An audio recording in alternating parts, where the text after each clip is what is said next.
देखिए, ये राजनीति जो है ठीक है कि राजनीति वो करते हैं जो राजनेता होते हैं, लेकिन इसमें हम सबका होना ज़रूरी है।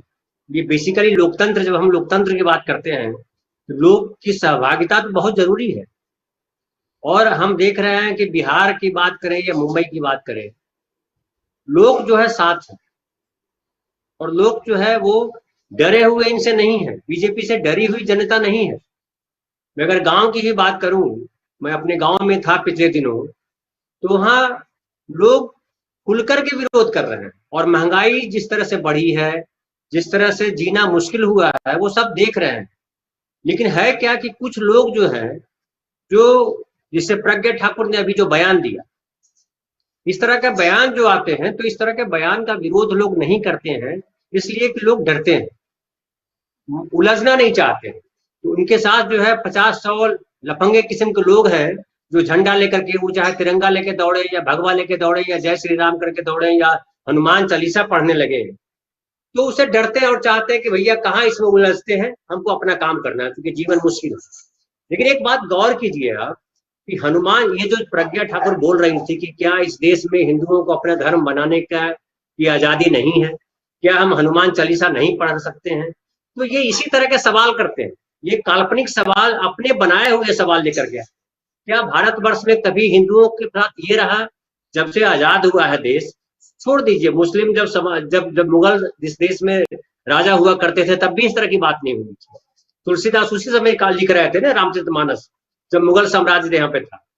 लेकिन आज जब आजादी के बाद आप कह रहे हैं कि मुसलमानों के लिए पाकिस्तान बना, हिंदुओं के लिए हिंदुस्तान बना, ये आप झूठ बोल रहे हैं। अगर ऐसा हुआ होता तो पाकिस्तान के जो हिंदू वहां रह रहे थे, वो सारे हिंदुस्तान ला दिए जाते, और हिंदुस्तान में जो मुसलमान रह रहे थे, वो सारे पाकिस्तान भेज दिए जाते।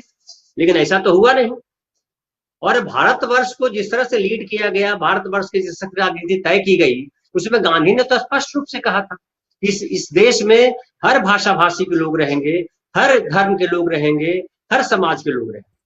तो आप ये जो कह रहे हैं कि ये हिंदुस्तान हिंदुओं का है, ये तो पूरे पूरे तौर पे आप झूठ बोल रहे हो। और क्या भारत के समाज ने ये, या हिंदू समाज नहीं, भारत का समाज छोड़ दीजिए, क्या हिंदू समाज ने आपको ठेकेदारी दी है हिंदू समाज की? क्या आप ही केवल हिंदू हैं? क्या प्रज्ञा ठाकुर केवल हिंदू है? अरे कौन आपको हनुमान चालीसा पढ़ने से रोक रहा है? हनुमान चालीसा पढ़िए, दुर्गा सहस्त्रनाम पढ़िए, विष्णु सहस्त्रनाम पढ़िए, कुछ और पढ़िए, गीता पढ़िए, जो पढ़िए मन करे पढ़िए। लेकिन दूसरी के बाहर जाके, घर के सामने जाके पढ़ेंगे, आप कहेंगे मैं मस्जिद के सामने जाके पढ़ूंगा, आप कहेंगे मेरे घर के सामने मेरा बच्चा पढ़ रहा है, वहां लाउड स्पीकर लगा के पढ़ेंगे। तो ये आप धर्म नहीं मना रहे हैं, आप जो है धर्म का बिगड़ा हुआ स्वरूप तैयार कर रहे हैं, आप जो है गुंडाई कर रहे हैं। आप धर्म जो है निजी है आपका, आप पर्व त्योहार है, पर्व त्योहार मनाइए। क्या लाउड स्पीकर आने से पहले पर्व त्योहार नहीं मनाए जाते थे? जब से लाउड स्पीकर का आविष्कार हुआ, तभी से पर्व त्योहार शुरू हुए क्या? तभी से हिंदू धर्म शुरू हुआ? तो ये जो बीजेपी है, इसका एजेंडा ही हमेशा रहता है एक काल्पनिक भय क्रिएट करना, वो चाहे राष्ट्र के नाम पर करे। अब बताइए ना, भारतवर्ष को कहाँ खतरा है? क्यों राष्ट्रवाद का नाम दिए रहते हैं? और जो देश के दूसरे जो विद्वान हुए, चाहे टैगोर हो या गांधी हो, कोई हो, विवेकानंद भी लीजिए। आप जब बात करते हैं शिकागो में, विवेकानंद हिंदू धर्म की तो तारीफ करने गए थे, तो विवेकानंद जी ने क्या कहा? ये क्या कहा कि वो जो है हिंदू धर्म जो है वो रहेगा खाली हिंदुस्तान में? ऐसा तो नहीं कहा विवेकानंद। और एक मनुष्यता की बात करता है हिंदू धर्म। हिंदू धर्म को उस समय भी खतरा नहीं था जब अंग्रेज देश में थे। विवेकानंद ने नहीं कहा था हिंदू धर्म समाप्त कर रहे हैं अंग्रेज, बल्कि उन्होंने हिंदू धर्म की तारीफ की थी कि हिंदू धर्म मनुष्यता का धर्म है। आप क्या कर रहे हो? आप तो हिंदू धर्म को सही मायने पर किसी ने बदनाम किया है, तो बीजेपी और संघ के लोगों ने बदनाम किया। मुसलमानों ने हिंदू धर्म को बदनाम नहीं किया, अंग्रेजों ने बदनाम नहीं किया। ये संघ के लोग, बजरंग दल हो या और ऐसे जो इनका संगठन है, इन लोगों ने बदनाम किया हिंदू धर्म को। रामनवमी का त्योहार आप मनाते हैं, तो रामनवमी का त्योहार का मतलब क्या हुड़दंग है क्या? राम तो मर्यादा के प्रतीक है। क्या तुलसीदास ने कहीं लिखा है क्या कि जाकर के हुड़दंग करो? हनुमान जी ने कहा जाकर के हुड़दंग किया था कहीं? तो ये जो कर रहे हैं, ये गुंडागर्दी कर रहे हैं, और ये सत्ता के लिए कर रहे हैं, शुद्ध रूप से सत्ता के लिए कर रहे हैं। और ये कांग्रेस से इसलिए डरते हैं राजीव जी कि कांग्रेस जो है जनता की बात करती है, वो छद्म बातें नहीं करती। ये अक्सर आरोप लगाते रहे, पिछले 70-75 साल से आरोप लगा रहे हैं कि कांग्रेस जो है वो मुस्लिम परस्त राजनीति करती है। अब ये बताइए कि इस देश में मुसलमानों को क्या प्रिविलेज दिया हुआ है? हिंदुओं को तो कम से कम है कि उनके लिए आरक्षण है, अलग अलग जातियों के आधार पर आरक्षण दिया हुआ है। मुसलमानों के लिए क्या आरक्षण है बताइए, समझाइए जरा, कोई हमको बतलाए। क्या मुसलमानों के लिए नौकरियों में कुछ विशेष प्रिविलेज है? क्या घर देने में उनको विशेष प्रिविलेज है? क्या धर्म के पालन में कोई विशेष प्रिविलेज है? कहाँ प्रिविलेज है मुसलमानों की? क्या मुस्लिम परस्ती की है? क्या उनको छूट दी गई है कि आप जैसे चाहो करो धर्म का पालन, हम लोग दब के रहेंगे, ऐसा कहा गया है? तो आप जो है एक छत जो है क्रिएट करते हो और कहते हो कि मुसलमानों से देश को खतरा है, और इस आधार पे आप जो है, आप दुबई जाकर के देखिए भाई, दुबई तो इस्लामिक कंट्री, वहां किस तरह के लोग रह रहे हैं, वहां छठ मनाया जा रहा है।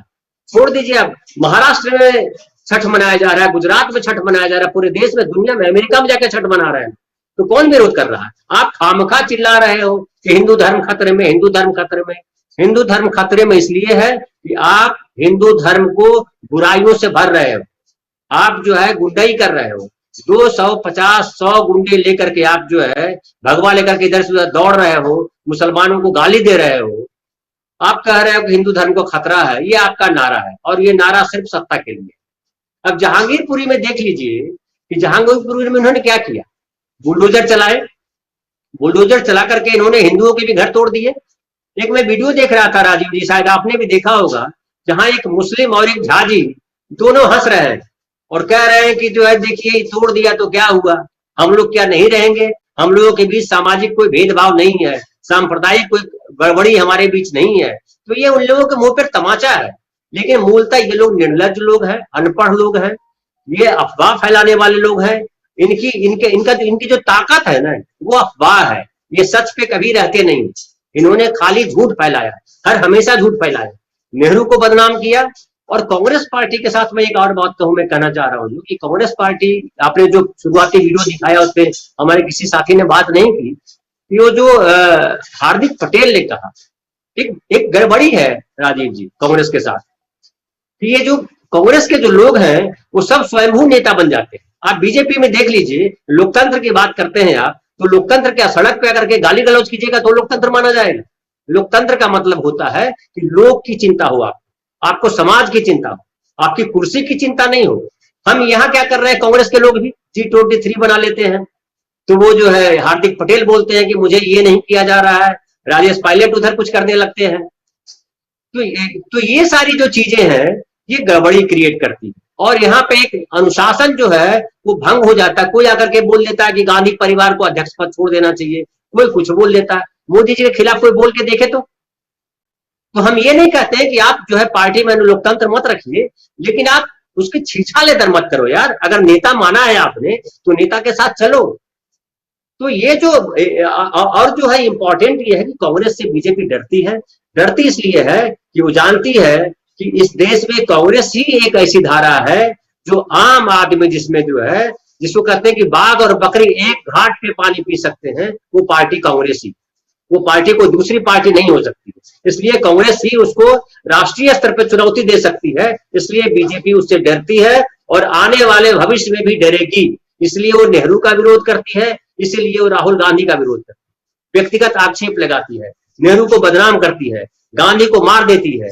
तो इस तरह के जो लोग हैं वो छद में है, और छद में बहुत दिन तक चलता नहीं, एक उभार है, लेकिन इसका भी बाढ़ जो है चली जाती है। 12 महीने बाढ़ रहती नहीं है, एक आध महीने 15 दिन 20 दिन बाढ़ रहती है, बाढ़ निकल जाए।